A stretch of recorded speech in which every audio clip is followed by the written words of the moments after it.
ওর কোনো শত্রুই নাই, ও শুধু এনসিবির এইতে গ্রুপে ঢুকে ওই এনসিবির এই করে ওয়াট করে, কিন্তু আর কোনো শত্রু নাই। রাত্রে ফোন দিলাম, আমি 250 বেটা আছি, আমাদের একটা রুগী আছে, তা আমি নামিয়া ডাক বাংলায় তোমার লাগে স্যান্ডেল কিনতে যাবানি, স্যান্ডেল কেনার কথা আছে, স্যান্ডেল কিনতে যাবানি।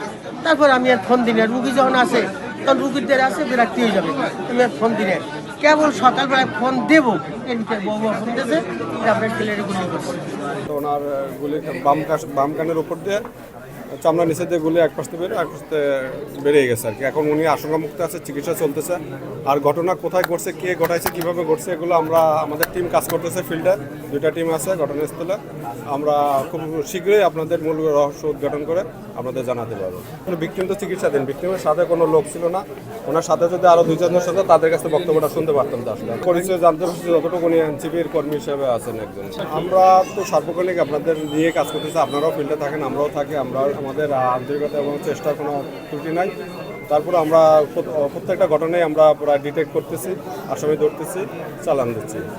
আশা করি এই ঘটনা আমরা রহস্য উদ্ঘাটন করে আসামিদের প্রকৃত কারা ঘটাইছে তাদের ধরতে পারবো। আমরা জানতে পেরেছি তিনি বাসা থেকে নিজস্ব কাজের জন্য বের হয়েছিলেন। বের হওয়ার মধ্যে প্রতিমধ্যে তার গাড়ির পথরোধ করে তাকে আকস্মিকভাবে হামলা করেছে। আমরা আইন শৃঙ্খলা রক্ষাকারী বাহিনীর সাথে কথা বলেছি।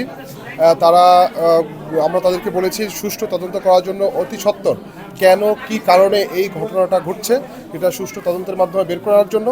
যেহেতু উনি ব্যক্তিগত কাজে বের হয়েছিলেন, যেহেতু কোনো সাংগঠনিক কাজে উনি আসছিলেন না, সেহেতু আমরা এটা কেন কোন কারণে এটা সংঘটিত হয়েছে এটা সুষ্ঠু তদন্ত করার মাধ্যমে এটা আমাদের সামনে খোলাসা করা দরকার।